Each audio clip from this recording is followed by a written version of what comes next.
Bonjour, je m'appelle Gladys, j'ai 22 ans. Je suis aujourd'hui titulaire d'une licence professionnelle en bioexpérimentation industrielle. Donc au départ, j'ai quitté le baccalauréat. J'aimais beaucoup la science et vie de la Terre, tout ce qui était les travaux pratiques en laboratoire, ça me plaisait énormément. Du coup, j'ai décidé de chercher s'il n'y avait pas donc, des BTS, des brevets de techniciens supérieurs en biologie pour la suite de mon bac. Et donc, qu'est-ce qui t'a plu après ce BTS alors? Ou pendant ce BTS, qu'est-ce que tu as fait comme études? Enfin, comment as-tu pratiqué? Est-ce qu'il y avait beaucoup de filles, beaucoup de garçons? Est-ce que... Alors oui, dans le BTS, on était une classe à peu près d'une vingtaine, on était moitié filles, moitié garçons.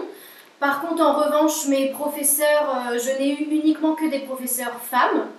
Je n'avais vraiment que des femmes dans toutes les matières.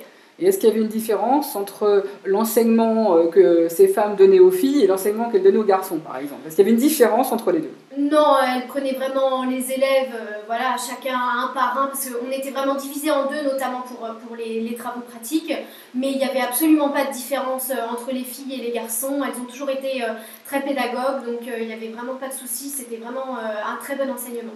Au niveau réussite dans ce BTS, tout le monde l'a eu? Est-ce qu'il y a On une... était à 100%. Ça fait 5 ans qu'on était à 100% de réussite pour le BTS. Félicitations. Et après le BTS, qu'est-ce que tu as fait? Alors après le BTS, pendant le BTS, on avait des stages pratiques, on a un stage par an. Et ma deuxième année de BTS, j'ai fait un stage à l'INRA de Juilly-en-Josas, un peu plus spécialisé dans l'expérimentation animale. Et je me suis rendu compte que ça me plaisait énormément. Et ma tutrice pendant ce stage m'a dit que c'était vraiment quelque chose qui était fait pour moi, que j'avais cette sensibilité, mais qu'en même temps, voilà, je savais que c'était mon travail et que s'il fallait arriver à un certain point, je pouvais le faire. Elle m'a dit de continuer dans cette voie, moi ça me plaisait énormément. Du coup, j'ai cherché une licence et une licence professionnelle parce que je voulais vraiment rentrer dans le monde du travail. Du coup, j'ai trouvé la licence professionnelle en bioexpérimentation industrielle, donc qui nous forme pour l'expérimentation animale dans le milieu industriel. Et ça, j'ai vraiment apprécié. J'ai passé un an en alternance donc en entreprise. C'était vraiment, vraiment très, très bien. Et c'était quoi l'objet en fait dans l'entreprise? Quand tu dis entreprise, ça veut dire que tu étais salarié de l'entreprise? Oui, j'étais salariée de l'entreprise. En fait, c'était pas un apprentissage, mais c'était un contrat de professionnalisation. Donc du coup, j'étais salariée dans l'entreprise comme une technicienne normale. On m'a formée au départ et j'étais là notamment pour développer certaines techniques dans le laboratoire, ce qui permet, on est là pour être des techniciens supérieurs avec cette licence. Du coup, voilà, on est là pour essayer de développer des choses dans le laboratoire pour ensuite pouvoir prétendre à des emplois, notamment comme assistant ingénieur. D'accord. Donc aujourd'hui, tu as eu ta licence? Oui, aujourd'hui j'ai eu ma licence. D'accord. Et que fais-tu maintenant? Maintenant, donc, j'ai décroché un emploi d'assistant ingénieur à l'INRA de Juilly-en-Josas, là où j'avais fait mes stages de BTS. Et comment dire, est-ce que tu peux nous expliquer s'il y a beaucoup d'hommes, beaucoup de femmes, quel type de poste aujourd'hui on peut trouver à l'INRA? Alors aujourd'hui à l'INRA, j'ai rencontré énormément de femmes en tant que technicienne de laboratoire ou d'assistante ingénieure.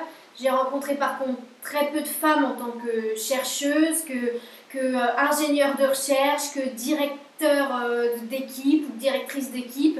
Il y a très peu de femmes dans les postes qui sont vraiment en haut. On est vraiment, les femmes, ça reste vraiment technicienne de laboratoire ou assistante ingénieure. Est-ce que tu connais les différences de salaire à ce niveau?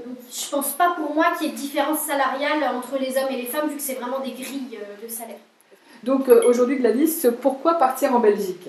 Alors tout d'abord, je pars en Belgique parce que ça a été quasiment la seule offre d'emploi que j'ai eue.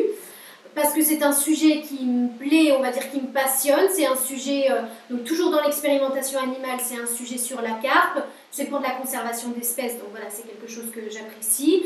C'est pour travailler sur un virus qui m'a toujours intriguée, notamment chez l'humain, c'est l'herpès virus, donc un virus qui est très embêtant, qu'on garde toute sa vie. Les médicaments, il n'y en a pas beaucoup, il n'y a pas de vaccin. Donc. Ensuite, j'ai quand même accepté le poste, malgré tout, on m'embauche comme technicienne aujourd'hui, j'étais assistante ingénieure, mais voilà, c'est pas grave, la Belgique c'est un pays qui me plaît.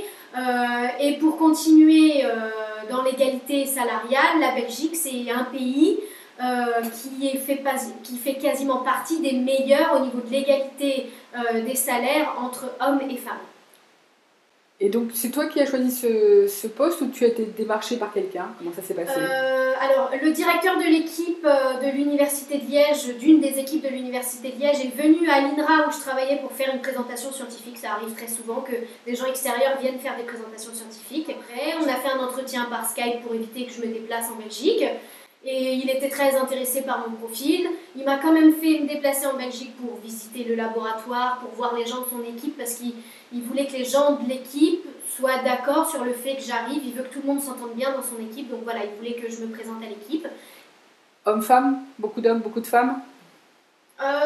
J'ai trouvé ça équilibré. Il y a des techniciens hommes, il y a des chercheurs hommes, il y a des jeunes filles qui sont en thèse, il y a des étrangers comme il y a des Français, il y avait une Portugaise, un Chinois, des gens qui viennent d'Écosse.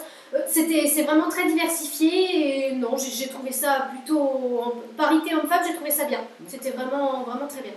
Et donc, dans ta vie personnelle, tu vas quitter la France? Est-ce que tu vas quitter aussi d'autres personnes à part ta famille? Je vais quitter ma famille.